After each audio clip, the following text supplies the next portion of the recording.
har bitta insonning hayotini saqlab qolish hech qaysi boylik bilan, hech qaysi mezon bilan teng bo'lmaydi.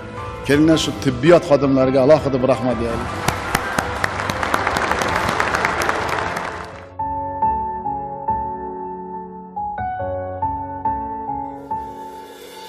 Ey kasbi mo'tabar, ey qadri ulug', madhingni kuylaymiz takror va takror. Fidoyilik bilan yuzlaring yorug'.